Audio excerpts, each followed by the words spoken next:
Tour the cruise ports, the Atlantic Ocean.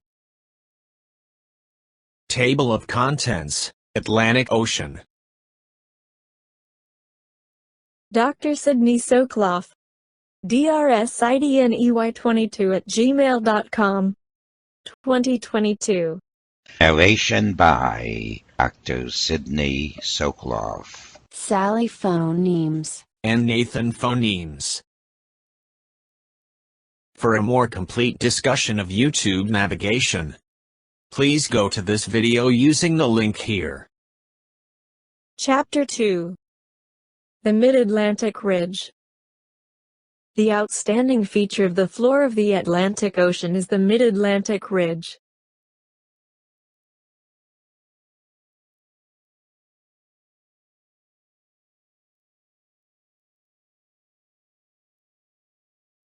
The Mid-Atlantic Ridge is an immense median mountain range extending throughout the length of the Atlantic, occupying the center third of the ocean bed, and reaching 1,000 miles in width. Although of tremendous proportions, this is just the Atlantic portion of the oceanic ridge that encircles the world. The Mid-Atlantic Ridge is like a submerged mountain range that extends through the middle of the Atlantic Ocean, almost from pole to pole. The Mid-Atlantic Ridge is a submerged fault line that runs for some 10,000 miles from beneath the northern ice cap southwards, and turns east around the southern tip of Africa, to meet with the Indian Ocean Ridge.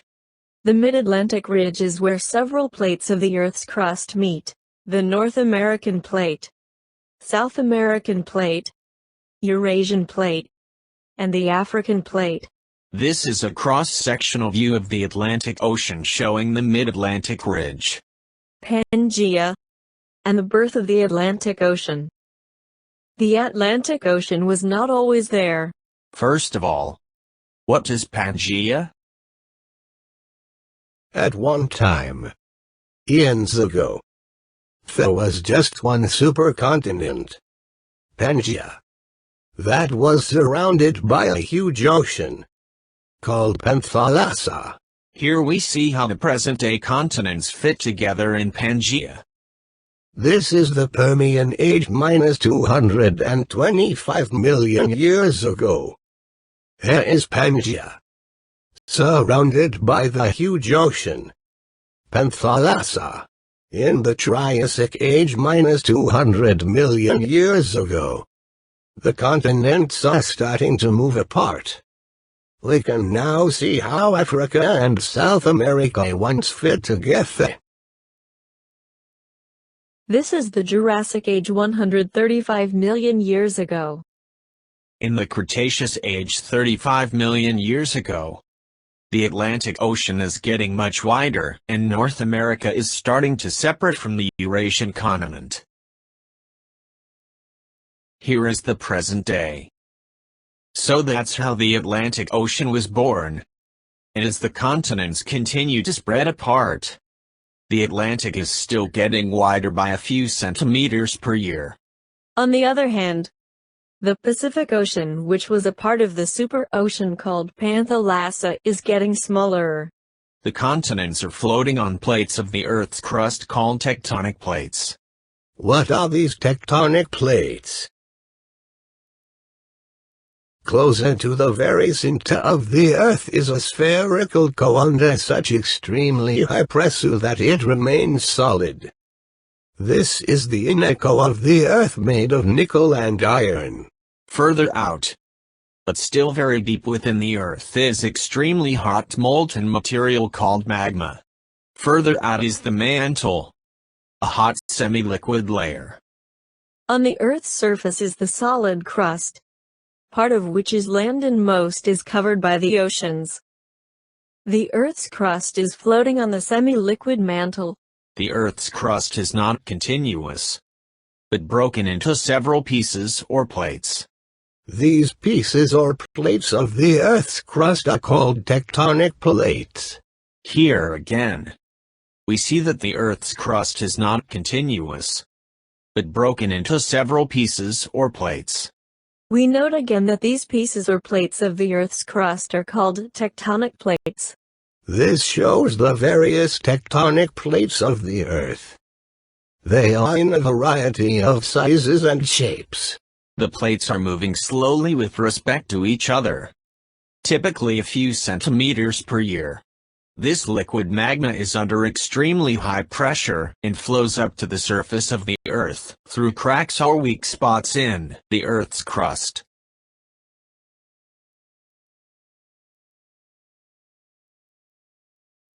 Hot plumes of the molten magma spurt up through cracks in the Earth's crust and form volcanoes.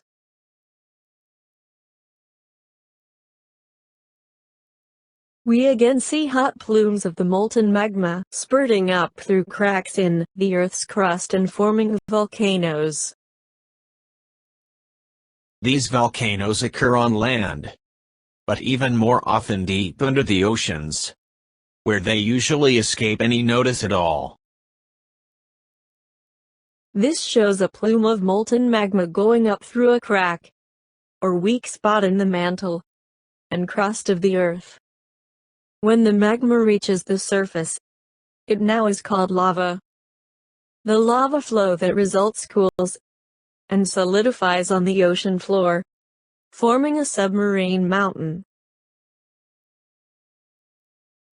This shows the resulting submarine mountain after this volcano has become dormant.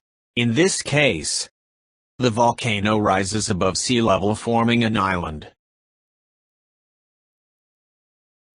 This shows the resulting island after this volcano has become dormant. Some plates are separating or diverging, such as those that meet in the middle of the Atlantic Ocean, as shown here, where the North American and Eurasian plates are separating, as are the South American and African plates. As the plates spread apart, molten magma wells up and becomes a lava flow. The result is a submarine mountain. Since this also happens all along the length where the plates separate, the result is a submarine ridge.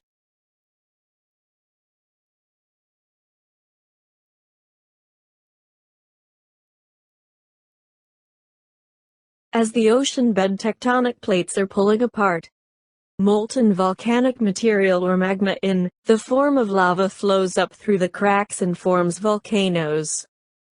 The lava spreads out and solidifies, and forms an underwater ridge, or mountain range.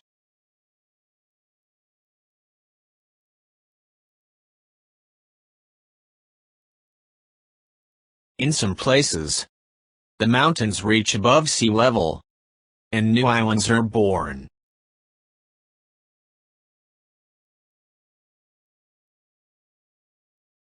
In the mid-Atlantic, on the ocean bed, tectonic plates are pulling apart. The gap between the plates is filled by molten volcanic material that rises from the Earth's mantle and continuously forms a new oceanic crust. This extrusion wells up and forms a ridge, and the seafloor spreads. These mid-ocean ridges occur beneath all major oceans. As the ocean bed tectonic plates are pulling apart, molten volcanic material or magma in the form of lava flows up through the cracks and forms volcanoes. The lava spreads out and solidifies, and forms new islands.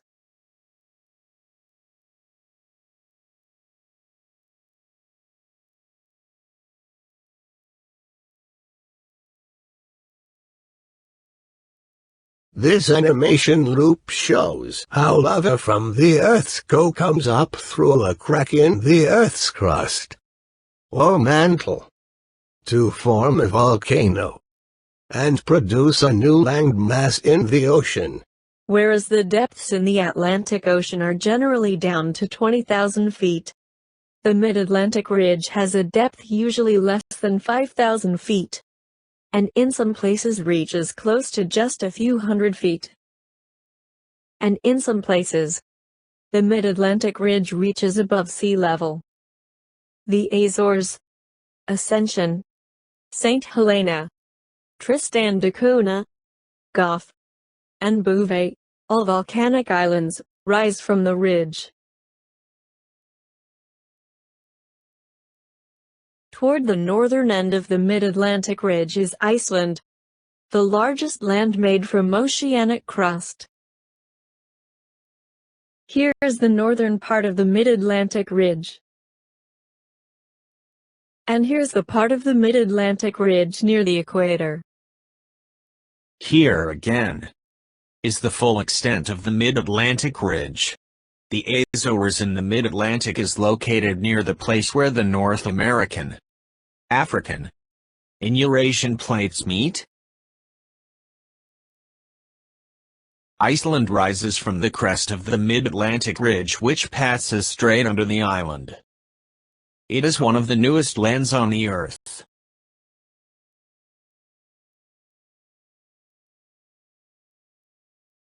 The mid-Atlantic ridge is the boundary between two plates of the Earth's crust, tectonic plates, the North American plate and the Eurasian plate. These two plates are pulling apart, and lava from the molten magma of the Earth's core flows up through the cracks, forming new land. Iceland was formed by molten lava flowing up through cracks on the mid-Atlantic ridge. It is one of the newest lands on the Earth. Here is the mid-Atlantic ridge passing through Iceland. The mid-Atlantic ridge passes right through the middle of Iceland, producing active volcanoes. The mid-Atlantic ridge is deep under the ocean for most of its length, but is exposed at the surface in Iceland. The ridge manifests itself very strikingly at Thingvellir, Iceland. Along this road, it can be seen that the mid-Atlantic ridge is pulling the island apart. Eventually, Iceland may become two separate islands. On the right side are the rocks headed for Europe, and on the left to North America. The gap increases at a rate of about 6 feet, 2 meters, per year. Iceland's most historic site and national shrine is the Thingvellir National Park. Here at Thingvellir, the oldest existing parliament in the world, first met in the year 930 and continued to meet until 1798. The Althing, an open-air assembly, represented all of Iceland and met here every year to enact laws. In the year 1000, a law was passed to introduce Christianity to the island. After the conversion to Christianity, it is said that the statues of the Old Norse gods were thrown into the waterfall that is now named Godafoss, Waterfall of the Gods. Thingvellir, in Icelandic Thing, Parliament, and Vellir, Plains, is Iceland's first site on the World Heritage List in this historical place. The independence of the Republic of Iceland was proclaimed in 1944. Thingvellir is only a few miles from Reykjavik, the capital and largest city of Iceland. Thingvellir has been a national park since 1928, because of the special tectonic and volcanic environment. The continental drift can be clearly seen in the cracks or faults which are traversing the region. The biggest one, Almannagjá, being a veritable canyon. This causes also the often measurable earthquakes in the area. This is Thingvellir National Park. This is Thingvellir National Park. Chapter 3. Ocean currents. The waters of the seas and oceans are in constant motion, driven by the wind and by the uneven heating of the water by the sun. Here are the principal currents in the North Atlantic Ocean. The red color denotes a warm current, and the blue indicates a colder current. The main circulation in the North Atlantic is that of the Gulf Stream, continued by the North Atlantic Drift, which then splits into the Norwegian Current and the Canary Current.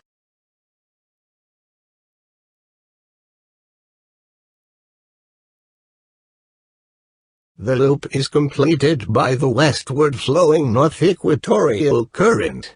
Also contributing warm waters to the Gulf Stream is the South Equatorial Current that flows into the Caribbean Sea and then into the Gulf of Mexico. Then, the warm water goes out from the Gulf of Mexico, through the Straits of Florida, between Cuba and the southern tip of Florida. Here are the principal currents in the South Atlantic Ocean. Note the warm Brazil current down the coast of Brazil, Uruguay, and Argentina, and the cold Peru, or Humboldt, current up the coast of Chile and Peru. Chapter 4. The Gulf Stream. The Gulf Stream system, which begins in the Caribbean and ends in the northern North Atlantic, is one of the world's most intensely studied current systems. The Gulf Stream originates in the warm waters of the Caribbean Sea and the Gulf of Mexico. Here are the ocean currents of the Western Hemisphere. We see that the South Equatorial Current enters the Caribbean Sea. This South Equatorial Current, bearing both high and low salinity water depending on the source, enters the Caribbean mainly through the channels and passages of their southern Antilles. These waters are then forced by the trade winds through the narrow Yucatan Channel into the Gulf of Mexico. The wind-driven surface water piles up in the Yucatan Basin and the Gulf of Mexico, where it results in a higher average sea level than in the Atlantic. This forms a hydrostatic head that is believed to constitute the main driving force of the Florida Current, or Gulf Stream, which flows out through the Straits of Florida into the Atlantic Ocean. The Gulf Stream then flows northwestward along the coast of the United States and then flows eastward across the Atlantic Ocean. The water flowing out of the Gulf of Mexico is augmented by the North Equatorial Current. The North Atlantic Drift is a continuation of the Gulf Stream and flows northwestward toward northern Europe and Scandinavia. In the North Atlantic waters, the Gulf Stream splits into the North Atlantic Drift and the Azores Current that flows southward, and eventually spirals around to return to the region just north of the Caribbean Sea. These saw the surface sea temperatures on August 14, 2006, showing the effect of the Gulf Stream. This is the North Atlantic Drift and the Norwegian Current continuation of the Gulf Stream. These are surface sea temperatures in the South Atlantic Ocean in August 2006. This map shows temperatures in the Atlantic Ocean. The Gulf Stream is orange and yellow in this representation of the water temperatures of the Atlantic. The warm waters of the Gulf Stream keep the temperatures of the UK and Scandinavia much warmer than would otherwise be the case. This shows the surface sea temperatures in January 1990. We again see that the Gulf Stream has a substantial influence on the temperatures as far away as Scandinavia, the Baltic region, and even to the Gulf of Finland and St. Petersburg in Russia. This shows the surface sea temperatures in January.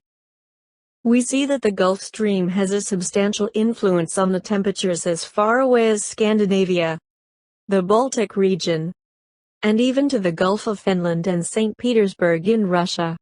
This shows temperatures in January in the Northern Hemisphere. We see that especially in the western coastal regions of Scandinavia, the temperatures are around 20 or 30 degrees warmer than regions further inland. This shows the surface sea temperatures in July. We see again that the Gulf Stream has a substantial influence on the temperatures as far away as Scandinavia, the Baltic region, and even to the Gulf of Finland and St. Petersburg in Russia. This shows temperatures in July in the Northern Hemisphere. We see that especially in the western coastal regions of Scandinavia, the temperatures are now about the same as regions further inland. The great majority of the population of Scandinavia lives in the region between about 55 degrees north latitude and 60 degrees north latitude. Helsinki is at 60 degrees north latitude. This corresponds to a region in northern Canada about 1500 miles north of New York City, which is at about 40 degrees north latitude. Miami, Florida is about 1,000 miles south of New York City, at about 25 degrees north latitude. Reykjavik, Iceland is very far north, close to the Arctic Circle at 64 degrees north latitude. But the temperatures are moderated by the Gulf Stream. Here are high and low temperatures in degrees Fahrenheit throughout the year in Reykjavik, Iceland. Hail temperatures in degrees Celsius throughout the year in Reykjavik. Here are temperatures in degrees Fahrenheit throughout the year in Southampton, on the south coast of England, together with the yearly average temperature. Here are temperatures in degrees Fahrenheit throughout the year in Southampton, on the south coast of England. Hail temperatures in degrees Celsius throughout the year in Southampton. Ponta Delgada in the Azores is at about the same latitude as Boston, but has a much more moderate temperature. Here are temperatures in degrees Fahrenheit throughout the year in Ponta Delgada in the Azores. Here are temperatures in degrees Celsius throughout the year in Ponta Delgada in the Azores. Here are temperatures in degrees Fahrenheit throughout the year in Miami, Florida, together with the yearly average temperature. Here are temperatures in degrees Fahrenheit throughout the year in Miami. Here are temperatures in degrees Celsius throughout the year in Miami. Finally, let us consider Bergen, on the west coast of Norway at a latitude of 61 degrees north, which is about the same as that of Anchorage, Alaska. Here are temperatures in degrees Fahrenheit throughout the year in Bergen together with the yearly average temperature. Here are temperatures in degrees Celsius throughout the year in Bergen together with the yearly average temperature. Chapter 5. Azores Current. Another important current in the Atlantic Ocean is the Azores Current. The Azores Current originates as a branch of the Gulf Stream near the Grand Banks. In the North Atlantic waters, the Gulf Stream splits into the North Atlantic Drift and the Azores Current that flows southward, and eventually spirals around to return to the region just north of the Caribbean Sea. The Azores Current develops into the Canary Current that flows in the region of the Canary Islands, and down the western coast of Africa. Chapter 6. The Labrador Current. Here are major currents in the North Atlantic. The Labrador Current is a cold current in the North Atlantic Ocean that flows from the Arctic Ocean south along the coast of Labrador and passes around Newfoundland, continuing south along the east coast of Nova Scotia. The waters of the Labrador Current have a cooling effect on the Canadian Atlantic provinces, coastal New England, and the mid-Atlantic coast to the Delmarva Peninsula. This can most clearly be seen in the fact that the northern limit of tree growth can be as much as 15 degrees further south than in Siberia, Europe, or Western Canada. The North Atlantic Current is also known as North Atlantic Drift and North Atlantic Sea Movement. This is the North Atlantic Current or the North Atlantic Drift. Chapter 7. Iceland, a land of fire and ice. There are several active volcanoes in the region where the Mid-Atlantic Ridge passes through Iceland. In fact, there are some 200 volcanoes in Iceland. It is truly a land of fire and ice. Iceland is still being formed. The volcanic island of Surtsey, off the southern coast, was formed by eruptions that began in 1963. This is an Icelandic postage stamp commemorating the formation of the island of Surtsey, which began with a volcanic eruption in 1963. In addition to volcanoes, there is much geothermal activity including numerous geysers. Iceland has more hot springs and volcanic vents that emit hot gases and vapors than any other country. The many geysers or hot springs are formed when water comes into contact with the lava-heated rocks. The steam or hot water is used to heat homes and buildings, as well as greenhouses, which produce flowers and vegetables. Geothermal energy heats all of Reykjavik and several other communities. Geothermal energy also provides steam for industrial energy and is used in commercial vegetable farming in greenhouses. Geothermal energy results in hot pools. Chapter 8. The Grand Banks and the George Bank. The Labrador Current meets the warm Gulf Stream at the Grand Banks southeast of Newfoundland and again north of the Outer Banks of North Carolina. The combination of these two currents produces heavy fogs and also creates one of the richest fishing grounds in the world. The Grand Banks, where the cold waters of the Labrador Current mixes with the warm waters of the Gulf Stream, are a group of underwater plateaus southeast of Newfoundland, on the North American continental shelf.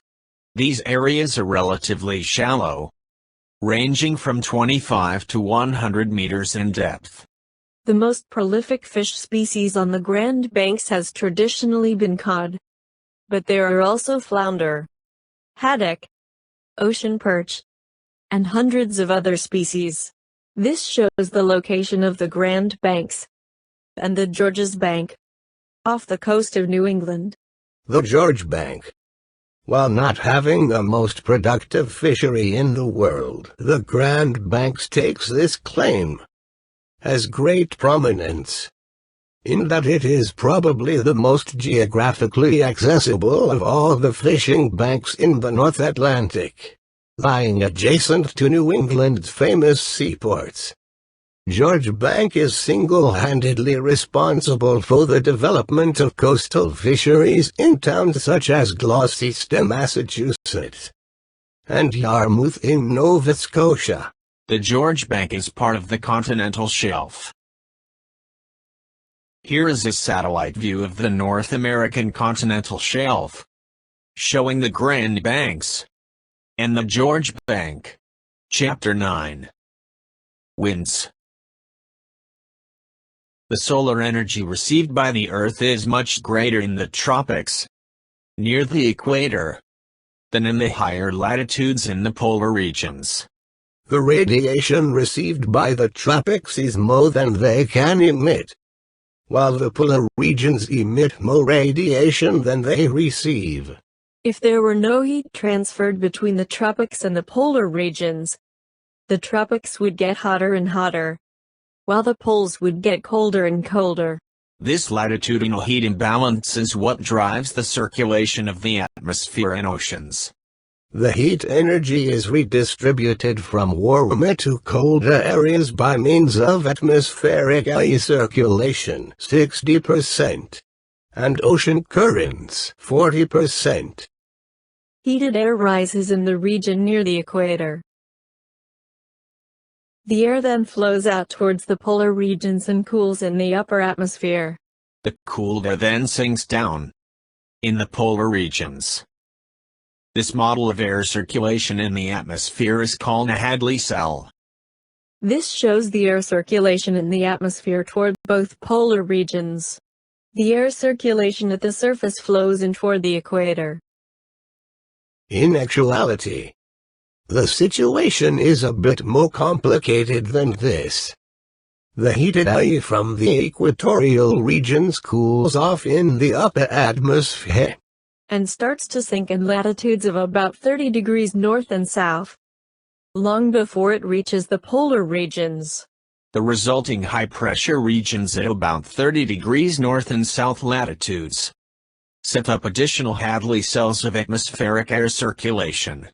The high pressure due to the very cold sinking air in the polar regions interacts with this to produce these additional Hadley cells of atmospheric air circulation. The rotation of the Earth causes the winds to be deflected from a straight north and south direction as shown here, for the case of the Hadley cell closest to the equator. There, the winds are deflected to the west. This produces the northeast trade winds in the northern hemisphere and the southeast trade winds in the southern hemisphere. It is these trade winds that are a major factor in producing the westward flowing north and south equatorial currents.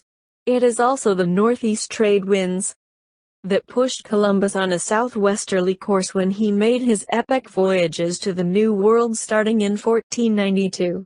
Instead of going on a course due west across the Atlantic from Spain to someplace near the Chesapeake Bay, he ended up down in the Caribbean region. This shows the northeast trade winds in the northern hemisphere, and the southeast trade winds in the southern hemisphere. This again shows the northeast trade winds in the northern hemisphere, and the southeast trade winds in the southern hemisphere, in the latitude range of 30 degrees north and south of the equator. The surface winds from the Hadley cells in the 30 degree to 60 degrees latitude region flow out from the equator toward the poles, and are deflected by the Earth's rotation to the east. Since they are flowing from the west, they are called westerly winds. Thus, we have both the trade winds and the westerlies in both the northern and southern hemispheres. Chapter 10. Trade winds. The name trade winds comes from the fact that these winds enabled trading ships to sail in two directions between Europe and the Americas. The ships could sail a southern route with the trade winds westward from Europe to the Americas, then head north to the middle latitudes, and sail with the westerlies eastward from the Americas back to Europe. Here are the tropical easterlies that lie in a band from about 30 degree and latitude south to the equator. Early explorers used these winds to sail from Spain and Portugal to the Caribbean region, Mexico, and Central and South America. Here are the prevailing westerlies that lie in a band of from about 30 degrees north latitude to 60 degrees north latitude. These winds were used by treasure ships to sail from the New World back to Spain and Portugal. Here are the easterly and westerly trade winds. Here are the global wind patterns showing both the atmospheric air circulation, or Hadley cells, and the surface wind patterns. Chapter 11. Doldrums. The doldrums are an equatorial belt of calm winds around the Earth, centered slightly north of the equator, between the two belts of trade winds. The doldrums are noted for calms, periods when the winds disappear, trapping sailing vessels for days or weeks. The large amount of solar radiation that arrives at the Earth in this area causes intense heating of the land and ocean in this region. The air is rising, but this produces very little circulation at the surface. This heating results in the rising of warm, moist air, low air pressure, cloudiness, high humidity, light variable winds, and various forms of severe weather, such as thunderstorms and squalls. Hurricanes originate in this region. In this region, called the Intertropical Convergence Zone, the air is rising, but this produces very little circulation at the surface. Horse latitudes, that's a strange name. What are they? And why are they called that? The horse latitudes are either of two subtropical atmospheric high-pressure belts that encircle the Earth around latitudes 30 degrees to 35 degrees north, and 30 degrees to 35 degrees south, and that generate light winds and clear skies. The northern hemisphere belt is also called the calms of Cancer, and the southern hemisphere belt is called the calms of Capricorn. These high-pressure belts contain dry, sinking air, and produce dry climates in the areas below them. An example is the Sonoran Desert in northern Mexico, continuing into Arizona, and the Mojave Desert in California and Nevada in the southern hemisphere. There is also the Atacama Desert in Chile. The horse latitudes were possibly named by the crews of sailing ships, who sometimes threw horses overboard to conserve water when their ships were becalmed in the high-pressure belts. Chapter 12. Ocean depths. Here is the Atlantic Ocean showing depth contours and submarine features. There is a great variation in the depth of the Atlantic, with deep basins on either side of the mid-Atlantic ridge that extend as much as 12,000 to 18,000 feet below sea level. Here is the North Atlantic Ocean, with depth contours and submarine features. And here is the South Atlantic Ocean, with depth contours and submarine features. As the continents are approached, there are broad embankments or continental shelves. This is especially true in the North Atlantic, off the coasts of the US and Canada, and of the coast of northwest Europe. The continental shelves are especially evident in the North Atlantic, off the coasts of the US and Canada, and off the coast of northwest Europe. The Grand Banks off the coast of Newfoundland are of particular interest, being important fishing grounds. There are also important fisheries, as well as offshore oil drilling in the North Sea, and the Norwegian Sea off the coast of Norway. Chapter 14. Recommended Videos, Atlantic Ocean, Part 2. Recommended video, The Vineland Mystery. Recommended video, Legends of the Isles, Brendan the Navigato. Recommended video, Battlefield S2/E2 The Battle of the Atlantic. Recommended video, 10 Fascinating Facts About the First Battle of the Atlantic. Recommended video, Secrets of War Season 1. Ep 6. The Battle of the Atlantic. Recommended video, Mid-Atlantic Ridge. Recommended video, the Mid-Atlantic Ridge. Recommended video, The Mid-Atlantic Ridge 100 Greatest Discoveries. Chapter 13. How far can you see at sea? U height or elevation about the sea is represented by h, and the distance to the horizon by d. The approximate formula for distance to the horizon is d, in miles, equals 1.2 times the square root of h, in feet. Example, from deck 6 to the horizon, d, in miles, equals 1.2 times the square root of 6 times 10 equals 9.3 miles. From deck 12 to the horizon, d, in miles, equals 1.2 times the square root of 12 times 10 equals 13.1 miles.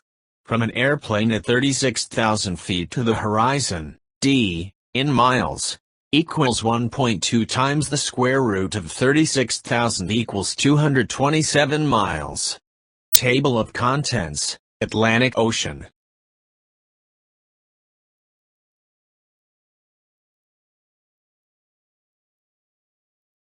To play or pause the video, select the appropriate icon, or press the K key or the space bar.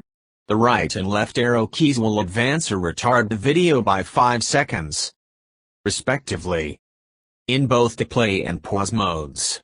If you see this in the upper right corner of the video, and you select the left mouse button, it will give you a list of recommended videos or a playlist of related videos. If you select this arrow and then exit the full screen, you will see a display of the chapters like this example. This is the listing of the first 6 chapters, and by scrolling down, you can see the rest of the chapters. For a more complete discussion of YouTube navigation, please go to this video using the link here.